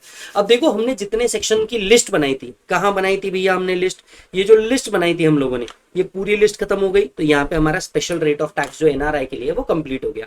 अब एनआरआई के लिए हम लोग क्या करने वाले हैं, पीजीबीपी कंप्यूटेशन या अदर हेड कंप्यूटेशन किस तरीके से किए जाते हैं, and specially presumptive income for non resident के प्रोविजन पढ़ने वाले हैं। सबसे पहले एनआर को, दैट इज नॉन रेसिडेंट को, इंडिया से कौन सी इनकम हो सकती है, हेड वाइज देखते हैं। सबसे पहले सैलरी इनकम हो सकती है, अगर सर्विसेज कहां रेंडर करी, इंडिया में रेंडर करी, एनआर ने सर्विसेज कहां रेंडर करी, इंडिया में रेंडर करी, तो ऑब्वियसली बात है income will be taxable in India. पर अगर मान करके चलिए इंडियन गवर्नमेंट ने इंडियन सिटीजन को आउटसाइड इंडिया सैलरी दी, क्या वो भी डीम टू अक्रूराइज इन इंडिया होती है? यस। एचपी की इनकम देखिए, हाउस प्रॉपर्टी ही अगर कहां सिचुएटेड है, इंडिया में, तो एनआर की इनकम कहां टैक्सेबल होगी, एचपी से आने वाली, इंडिया में, राइट। और अगर यही एनआर का एचपी कहीं भी सिचुएटेड है पर रेंट अगर इंडिया में मिल गया तो भी कहां टैक्सेबल है? इंडिया में। So either the income must be received in India और the property must be situated in India to tax the income of HP in the hands of NR. NR को PGBP compute करने के पहले दो चीजों का point ध्यान में रखना होगा। पहले हम कैपिटल गेन पढ़ के आते हैं, फिर पीजीबीपी पे जाएंगे, क्योंकि यही सबसे इंपॉर्टेंट पॉइंट है। देखो, अगर एनआर का कैपिटल एसेट इंडिया में सिचुएटेड है तो एनआर का जो टैक्सेशन है वो हमेशा कहां होगा? इंडिया में ही होगा। लेट्स से कैपिटल एसेट अगर आउटसाइड इंडिया सिचुएटेड है तो इनकम तभी टैक्सेबल होती है when the amount is received in India. Clear? Same चीज आईएफओएस में भी है। अगर income from other sources accrue और अराइज इंडिया में हुई है तो टैक्सेबल इन इंडिया है। अक्रू अराइज आउटसाइड इंडिया हुई पर रिसीव इंडिया में हुई तो भी कहां टैक्सेबल होगा? इंडिया के अंदर में टैक्सेबल होगा। क्लियर है मालिक? अब हम आते हैं पीजीबीपी कंप्यूटेशन ऑफ एनआर। ये पूछा जाता है और क्वेश्चन इसमें से आता है। तो स्पेशल प्रोविजंस के बाद जो क्वेश्चन आते हैं एनआर के ऊपर वो सीधा इधर से आते हैं। चलो सबसे पहले समझते हैं। अगर पीजीबीपी इनकम होती है किसको? एनआर को। दो तरीके से कंप्यूटेशन हो सकता है। एक कंप्यूटेशन क्या हो सकता है? आप नॉर्मल पीजीबीपी एड लेस जैसे करते हैं सेक्शन 28 से 44 के अंदर में, आप वो कीजिए।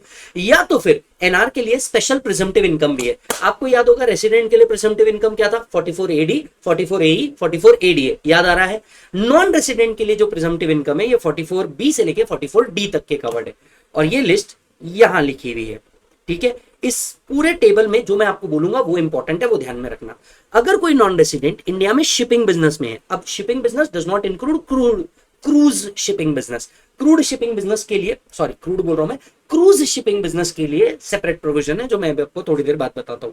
सो अगर एनआरकाई के अंदर में बेटा शिपिंग बिजनेस के अंदर में है, टर्नओवर का 7.5% is the PGBP, game over. तो जैसे हमारा रेसिडेंट के लिए क्या था बेटा? 6% और 8% of turnover will be PGBP.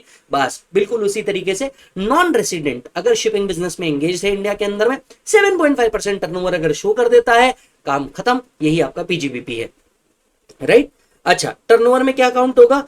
Goods which are shipped from India और शिप्ड टू इंडिया, दोनों भी काउंट किया जाएगा। सो मुंबई से सिंगापुर भी टर्नओवर में काउंट होगा, सिंगापुर से मुंबई भी टर्नओवर में काउंट होगा, ये बात याद रखना। क्लियर है? ओके। एक और बात मैं आपको बता दूं, अगर एसएससी कौन से बिजनेस में है? ऑपरेशन ऑफ एयरक्राफ्ट बिजनेस में। अब देखो, शिपिंग और एयरक्राफ्ट एग्जाम में सबसे ज्यादा पूछा जाता है। आज तक के जितने पास्ट एग्जाम क्वेश्चन है, एमआरपी भी है वो इसके अंदर में सबसे ज्यादा पूछे गए। राइट? सो अगर नॉन रेसिडेंट काय के अंदर में है, ऑपरेशन ऑफ एयरक्राफ्ट के अंदर में है, टर्नओवर का 5% straight away PGBP. Right? Turnover का 5% स्ट्रेट अवे क्या बेटा? PGBP. Again good ship to India और शिप फ्रॉम इंडिया दोनों भी टर्नओवर के लिए क्या किए जाएंगे? काउंट किए जाएंगे। अब आता है तीसरा जिसके ऊपर मुझे लगता है क्वेश्चन आ सकता है। तो शिप और एयरक्राफ्ट पे तो क्वेश्चन आता ही आता है। इधर आइए ऊपर, यहां देखिए, special provision for ship cruise in India.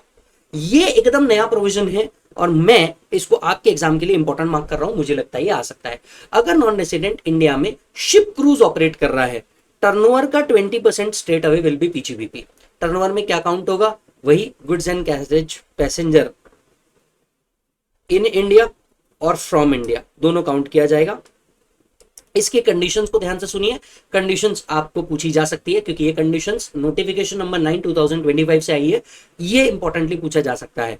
तो 20% पीजीबीपी माना जाएगा। ध्यान से सुनना, शिप के बिजनेस के लिए कितना है? 7.5% ऑफ द टर्नओवर। यही क्रूज बिजनेस के लिए कितना है? 20% ऑफ द टर्नओवर। कंडीशंस क्या है? पहला, ये ऑपरेट करने चाहिए passenger ship having a carrying capacity of more than 200 passenger और it should have a length of 75 meters or more for leisure and recreational purpose, having dining, cabin facility for the passenger. They must operate such ship or schedule voyage or shore excursion touching at least 2 seaport in India or same seaport of India twice. तो भैया ध्यान से सुनिए, इसमें carrying capacity कितनी होनी चाहिए? 200 या ये 75 मीटर ऑफ लेंथ पे होना चाहिए। इसमें रिक्रिएशनल एक्टिविटी वाली सारी चीजें होनी चाहिए। दूसरी कंडीशन क्या है? ये एलिजिबल शिप वोयाज ऑपरेट कर रहे हो जो इंडिया के किसी भी 2 पॉइंट को टच करे या सेम पॉइंट को 2 बार टच करे, जैसे मुंबई टू मुंबई अगेन या फिर मुंबई एंड चेन्नई, ऐसे 2 पॉइंट को टच करे।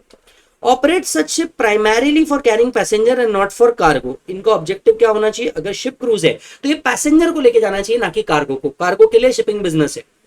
Next, operate such ship as per the procedure and guidelines issued by the ministry of tourism. Ministry of tourism की गाइडलाइंस को इन्होंने क्या करना चाहिए, फॉलो करना चाहिए। अगर ऐसा होता है तो एनआर जो इंडिया में शिप क्रूज बिजनेस ऑपरेट कर रहा है 20% ऑफ टर्नओवर को क्या मान लेंगे, पीजीबीपी। ओके मालिक, तो हमारा एक हो गया normal shipping business, aircraft business में 5%, शिपिंग बिजनेस में 20%। आते हैं नेक्स्ट बिजनेस के ऊपर। नेक्स्ट बिजनेस है बेटा आपका non resident supply of plant and machinery for extraction of mineral oil, 10% of turnover. अगर नॉन रेसिडेंट क्या करता है, प्लांट एंड मशीनरी सप्लाई करता है for extraction of mineral oil, 10% of turnover is PGBP. Civil construction में है non resident, 10% of turnover is PGBP. Yes और no, right? Okay, अब यहां पे एक पॉइंट जिसको आपको बहुत ध्यान से समझना है, शिपिंग और एयरक्राफ्ट में नो लोअर प्रॉफिट डिक्लेरेशन। यहां पे जैसे आप प्रिजम्पटिव इनकम में लो प्रॉफिट डिक्लेयर करके ऑडिट एंड अकाउंट्स मैंडेटरी हो जाता है, शिपिंग बिजनेस में लोअर प्रॉफिट डिक्लेरेशन नहीं हो सकता, एयरक्राफ्ट बिजनेस में लोअर प्रॉफिट डिक्लेरेशन नहीं हो सकता। हाँ, पर एक्सट्रैक्शन ऑफ मिनरल ऑयल के केस में किया जा सकता है, सिविल कंस्ट्रक्शन के केस में किया जा सकता है। यहां इंस्टीट्यूट कंफ्यूज करता है, बुलाती है मगर जाने का नहीं, याद रखने का। ये 44 डीए हम लोग ऑलरेडी पढ़ चुके हैं। एनआर का पीई अगर इंडिया में है, रॉयल्टी एफटीएस इनकम अर्न कर रहा है, तो भैया क्या होगा, नॉर्मल तरीके से पीजीबीपी कंप्यूट होगा, वो एक्सपेंसेस का डिडक्शन नहीं मिलेगा which are not fully and exclusively for such PE. So अगर कोई एक्सपेंडिचर फुल्ली एंड एक्सक्लूसिवली उस पीई के लिए इनकर नहीं किया गया है तो फिर उसका डिडक्शन नहीं मिलेगा, बाकी चीजों का डिडक्शन मिल जाएगा। इन्हें mandatorily books of accounts and audit क्या करना है, मेंटेन करना है, जो मैं आपको पहले भी कह चुका था। क्लियर है? ओके, यहां पे आते हैं 44 बीबीडी, इसको भी स्टार मार्क करेंगे। तो एक शिप क्रूज वाला चीज आपको एग्जाम में आ सकता है, और अगर एग्जाम में आए इस वीडियो पे आकर के थैंक मी लेटर कर देना, है ना। और आज ही अपने दोस्तों को, अगर आपको एनआर में मजा आ रहा है इस चार्ट को देख करके, तो अपने दोस्तों को तो तुरंत भेज देना कि भाई एनआर इससे पढ़ ले, काम खत्म। ये एक और चीज है जो आपके मॉड्यूल में ऐड की गई है। बहुत सारे बच्चों ने मुझे कम्युनिकेट किया था, स्पेशली फास्ट ट्रैक को देख करके, कि सर हमने तो रेगुलर क्लास में पढ़ा ही नहीं था। नहीं पढ़ा था, कोई बात नहीं, हमारे साथ पढ़ लीजिए। अगर एसएससी काय में एंगेज है, SSC engage of providing technology services in India for setting up electronic manufacturing producing goods and article. देखिए चाइना बहुत आगे निकल रहा है, इंडिया को भी प्रमोट करना था। एनआर को बोला भैया इंडिया में आओ, जैसे सैमसंग हो गया, आओ इलेक्ट्रॉनिक प्रोडक्शन करो, एप्पल हो गया, आओ इलेक्ट्रॉनिक प्रोडक्शन करो, इलेक्ट्रॉनिक मैन्युफैक्चरिंग करो, इलेक्ट्रॉनिक गुड्स एंड आर्टिकल्स बनाओ, ईवीज बनाओ। तो इनको बुलाया गया, इनके लिए पहले प्रिजम्पटिव इनकम बनाया गया। टर्नओवर का 25%, याद रखना, शिप क्रूज का 20, इलेक्ट्रॉनिक मैन्युफैक्चरिंग के लिए 25% of turnover shall be PGBP, shall be PGBP. और इसमें से ब्रॉड फॉरवर्ड लॉस और अनएब्जॉर्ब डेप्रिसिएशन दोनों सेट ऑफ नहीं होंगे। Brought forward loss, unabsorbed depreciation दोनों भी क्या नहीं किए जाएंगे, सेट ऑफ नहीं किए जाएंगे। ये दोनों चीज एग्जाम में आ सकती है। मैं इस बार शिप और एयरक्राफ्ट से ज्यादा इलेक्ट्रॉनिक्स एंड शिप क्रूज के ऊपर बुल करके चल रहा हूं, क्योंकि मुझे लगता है ये एग्जाम में आ सकता है। दोनों भी अमेंडमेंट वाला पार्ट है। नेक्स्ट है बेटा आपको अगर याद हो तो, अगर आप 44 डीए लेते हैं तो आप रेलेवेंट हेड ऑफिस एक्सपेंसेस का क्या ले सकते हैं, डिडक्शन ले सकते हैं।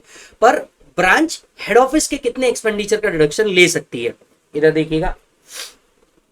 Income of branch of foreign company is computed as per the normal way and following expenses are allowed as deduction, being lower of 5% of adjusted total income or actual expenses, whichever is lower. So इन दोनों में से जो lower रहा, इतना head office expenses आपको allowed है। Yes or no? ये देखिए, अगर आपका adjusted total income loss रहा, then last 3 years का average adjusted total income क्या करना है, आपको consider करना है। Yes, adjusted total income means a total income before giving effect to the brought forward depreciation, brought forward losses and chapter 6A deduction. Clear है मालिक? Okay. Head office expenses में क्या इंक्लूड होगा, उसकी लिस्ट यहाँ पे दी हुई है। डन मालिक? तो ये था आपका पीजीबीपी कंप्यूटेशन। अगेन मैं रिपीट कर दूं, शिपिंग, एयरक्राफ्ट, उससे भी ज्यादा important ship cruise and electronic goods है। यस, चेक कर लीजिए।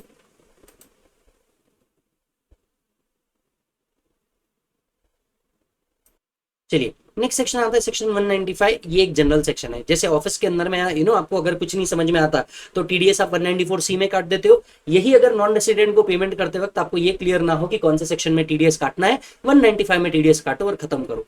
यस, सो अगर आप कोई भी पर्सन पे कर रहा है, किसको, नॉन रेसिडेंट या फॉरेन कंपनी को, कोई इंटरेस्ट पे कर रहा है या एनी अदर सम पे कर रहा है, शैल at the time of payment deduct the TDS eight the rate given in DTW और रेट इन फोर्स। तो सबसे पहले चेक करो डीटीडब्ल्यू है क्या, डीटीडब्ल्यू नहीं है तो जो रेट इन फोर्स है उससे काट दो। अब यहाँ पे रेट इन फोर्स का मतलब क्या होता है, जिस रेट पे एनआर के हाथ में वो इनकम टैक्सेबल है उस रेट पे आप आज ही काट कर दीजिए। क्लियर है मालिक? चलिए लाइसेंस ऑफिस की बात कर देते हैं। सेक्शन 285 एनआर को बोलता है, एनआर का अगर कोई licence office that is communication office India के अंदर में है एज पर दी फेमा, तो ऐसे केस में उन्हें क्या करना है, एक स्टेटमेंट प्रिपेयर करना है और ये स्टेटमेंट किसको देना है, एओ को प्रोवाइड करना है in such form and manner as may be prescribe. So non resident having licence office in India shall in respect of activities in the financial year prepare and deliver to the AO having jurisdiction in prescribed form containing prescribed detail as may be specified।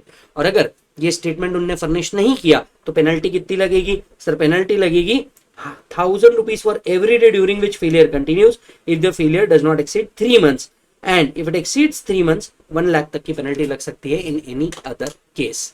Check करिए।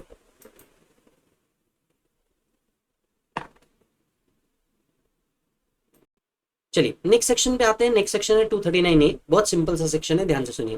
मान लीजिए मैं किसी NR को payment कर रहा हूं और मुझे ऐसा लगता है कि मुझे टीडीएस डिडक्ट नहीं करना चाहिए या टीडीएस लोअर रेट पे डिडक्ट करना चाहिए। मेरी रिस्पॉन्सिबिलिटी क्या है? मेरी रिस्पॉन्सिबिलिटी है कि सबसे पहले टीडीएस डिडक्ट करो, गवर्नमेंट को पे कर दो। अब अगर मुझे लग रहा है कि भैया टीडीएस डिडक्ट करना ही नहीं है, अब आप बोलोगे कि सर जब आपको लग ही नहीं रहा कि भैया टीडीएस डिडक्ट करना है तो मैं पे क्यों करूं, तो मैं आपको बता दूं, अगर अगेन आपको लग रहा है कि टीडीएस डिडक्ट नहीं करना चाहिए या टीडीएस लोअर रेट पे डिडक्ट करना चाहिए, कोई बात नहीं है। आप सिर्फ क्या करो, आप सीधे सीधे गवर्नमेंट को टीडीएस डिडक्ट करके पे कर दो। इसके बाद एओ को एक एप्लीकेशन करो, बोलो मेरे का टीडीएस रिफंड करे। Right, this is the right procedure for refund for denying the liability to deduct the tax. तो आपको ऐसा नहीं करना है कि टीडीएस डिडक्ट नहीं करना है। आपको लग रहा है एनआर का पेमेंट करते वक्त टीडीएस डिडक्ट नहीं करना है, आप पहले पेमेंट करो, टीडीएस डिडक्ट करो, गवर्नमेंट को सबमिट करो, इसके बाद एओ को अप्लाई करो, एओ आपको क्या करेगा, रिफंड देगा। This is the process. So where under an agreement और other arrangements in writing TDS deductible other than on interest is to be borne by deductor and such person having paid the tax to the credit of central government claims that no tax was required to be deducted। तो पहले आपको पे करना है और फिर अगर आपको लग रहा है कि डिडक्ट नहीं होना चाहिए था, then within 30 days from the date of payment of such tax file an application before AO। किसके सामने एप्लीकेशन करेंगे, AO। पहले ये CIT के सामने होता था, अब ये AO के सामने होता है।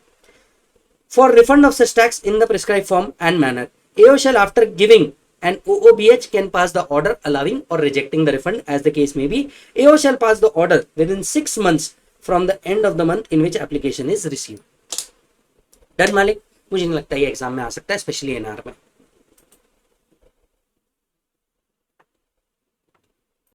चलिए आते हैं लास्ट पार्ट के ऊपर, that is exemption to NR. यहाँ हमारा एनआर टैक्सेशन क्या हो जाएगा दोस्त, पूरा का पूरा खत्म हो जाएगा। तो चलो एक बार ध्यान से सुनना। सबसे पहले आते हैं एग्जम्पशन टू एनआर के ऊपर। अब देखिए ये वाला जो पार्ट है ये बहुत ज्यादा नहीं पूछा जाता, तो इसमें सिर्फ जहां पे इंपॉर्टेंट है या जो अमेंडमेंट है हम वही पढ़ने वाले हैं। ठीक है, मैंने हालांकि पूरा चीज आपको उठा करके दे दी है, बट क्योंकि आपके मॉड्यूल के अंदर में भी है, many of people don't teach this also, but ये आपके मॉड्यूल में है तो मेरी पढ़ाना जिम्मेदारी है। इसमें से जो रेलेवेंट पार्ट है मैं सिर्फ आपको वो कवर करवा रहा हूं ताकि आपका टाइम और एनर्जी दोनों बच जाए। स्टिल मैं रिकमेंड करूंगा कि जो पार्ट हम छोड़ भी देंगे, अगर आपको ऐसा लगता है तो प्लीज आपने उसको पढ़ लेना, बट मेरे लिए वो रेलेवेंट नहीं है और मुझे नहीं लगता एग्जाम में आ सकता है, इसलिए इसका सिलेक्टिव पार्ट ही हम लोग करने वाले हैं।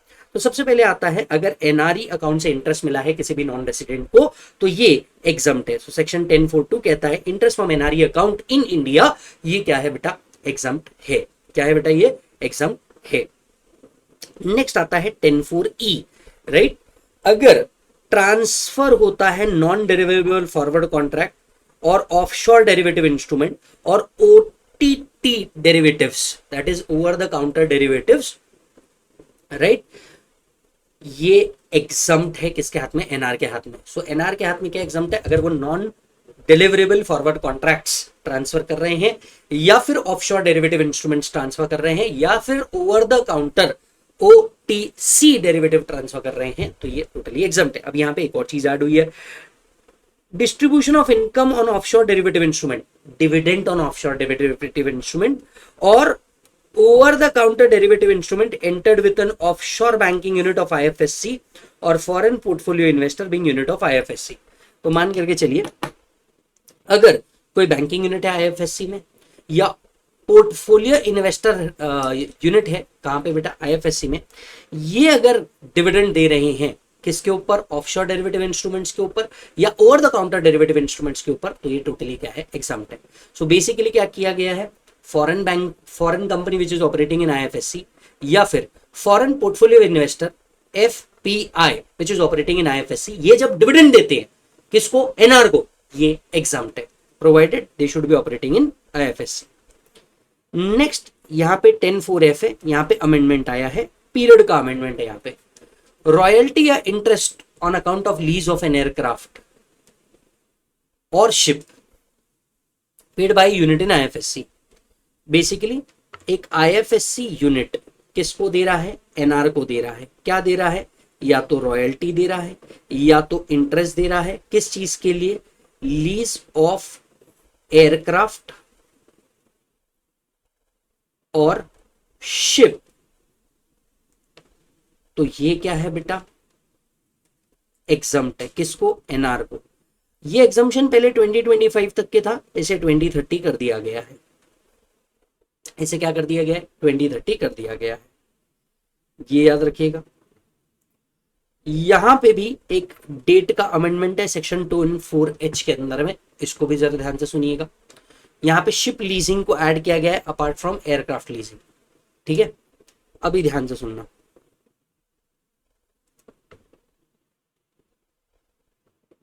मान के चलिए कोई आईएफएससी यूनिट है, बीइंग डोमेस्टिक कंपनी, बराबर है, एनआर इसके शेयर्स बेच देता है, capital gain arising from transfer of shares of a domestic company unit of IFSC engaged in lease of aircraft, engaged in the lease of aircraft has commenced the operation up to 2030, इनकी भी income क्या है, exempt है। अब ये lease aircraft में हो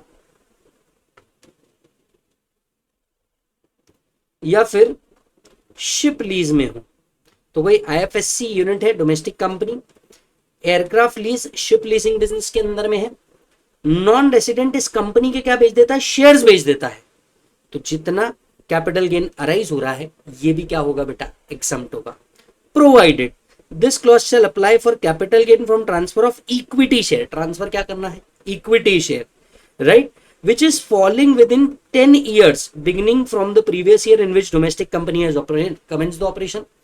transfer कब होना चाहिए, कंपनी स्टार्ट होने के 10 साल के अंदर ही ये ट्रांसफर होना चाहिए, right, and period of 10 years shall commence from 2024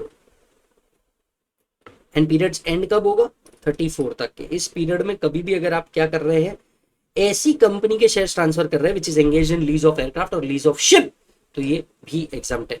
अब देखो यहां पे क्या एग्जाम्प्ट है और यहां पे क्या एग्जाम्प्ट है, यहां पे रॉयल्टी और इंटरेस्ट इनकम एग्जाम्प्ट है जो एनआर को अराइज हो रही है फ्रॉम लीज ऑफ शिप और लीज ऑफ एयरक्राफ्ट। यहां एनआर इक्विटी शेयर्स बेच के जो लॉन्ग टर्म कैपिटल गेन आ रहा है या कैपिटल गेन आ रहा है, not just long term capital gain आ रहा है, वो एग्जाम्प्ट है। Done, okay. फिर आते हैं सीधा कहां,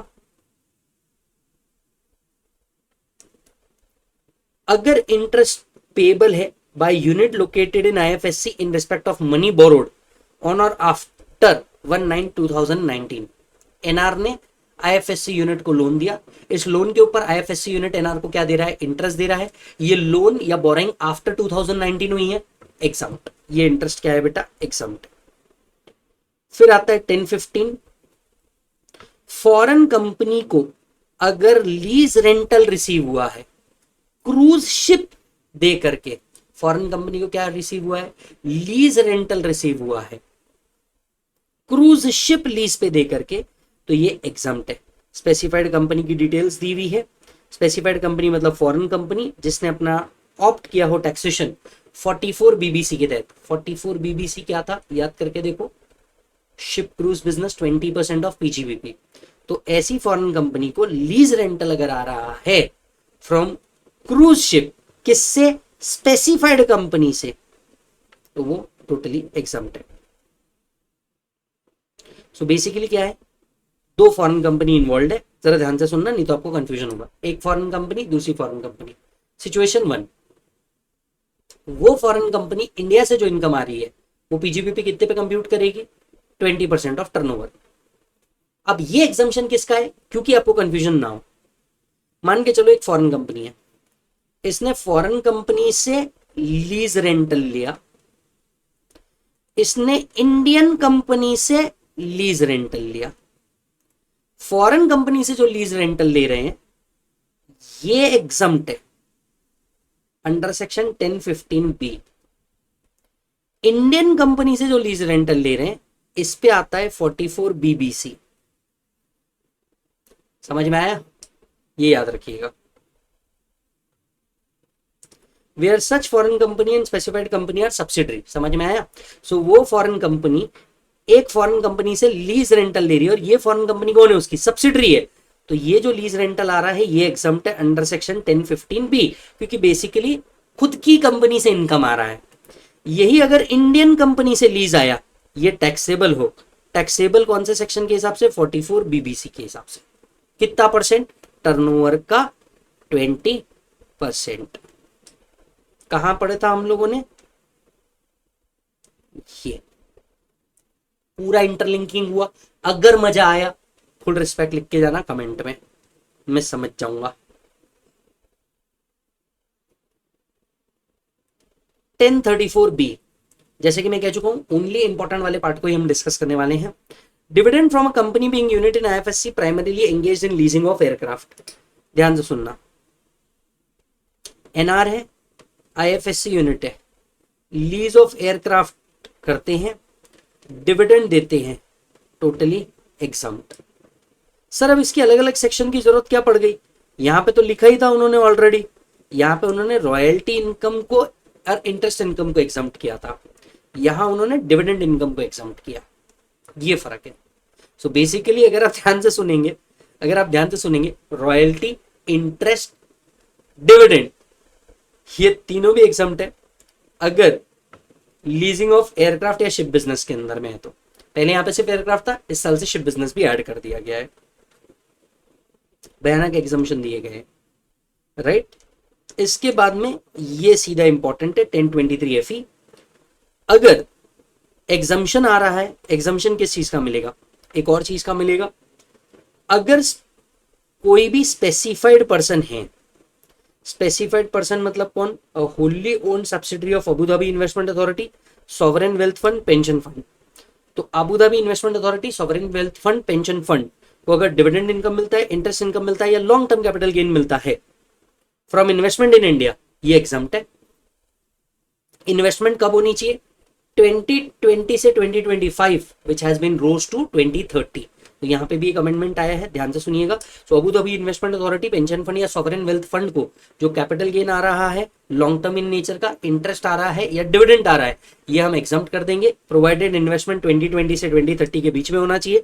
ये इन्वेस्टमेंट को इन लोगों ने एटलीस्ट 3 years होल्ड करना चाहिए और इन्वेस्टमेंट या तो बिजनेस ट्रस्ट में होना चाहिए या फिर इंफ्रास्ट्रक्चर फैसिलिटी के अंदर में होना चाहिए या फिर कैटेगरी 1 कैटेगरी 2 AIF का अंदर होना चाहिए, जिसका मिनिमम 50% इन्वेस्टमेंट राइट या तो बिजनेस ट्रस्ट में जाए या तो ऐसी एंटिटी में जाए जो इंफ्रास्ट्रक्चर फैसिलिटी में है, राइट। एनबीएफसी रजिस्टर्ड हो रहा है as infrastructure finance company as per the RBI notification, तो इसके अंदर में आपने इन्वेस्टमेंट कर रखा हो। सो बेसिकली क्या बोला है?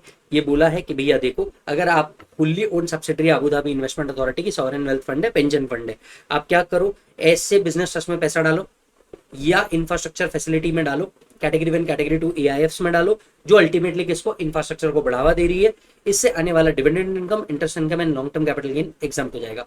पहले ये सेक्शन 2025 तक के था, ये सेक्शन को 2030 तक के एक्सपांड कर दिया गया है। यस और नो मालिक? यहाँ पे आपका एग्जम्पशन वाला पार्ट भी एनआर का क्या होता है? खत्म होता है। इसके अलावा मैं आपको रिकमेंड करूंगा, अगर आप ये सेक्शन जो बचे हुए वो पढ़ना चाहे तो पढ़ सकते हैं। मेरे हिसाब से इंपॉर्टेंट नहीं है, मैंने दे रखा है, पढ़ना है तो पढ़ लेना, क्योंकि मॉड्यूल ने दे रखा था तो मेरी जिम्मेदारी थी कि आपको ये प्रोवाइड करना है।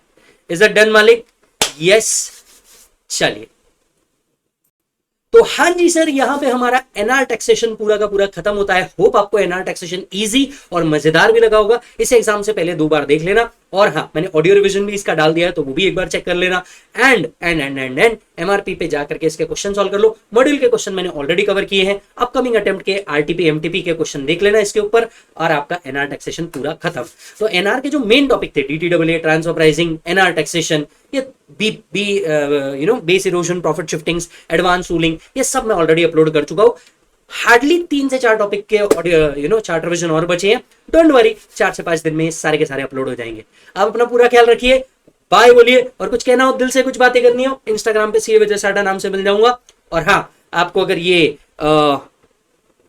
इसका पीडीएफ चाहिए, नीचे दिए गए टेलीग्राम चैनल को ज्वाइन कर लेना, उसके अंदर में आपको इसका लिंक मिल जाएगा। क्लियर है? Bye bye, thank you and take care.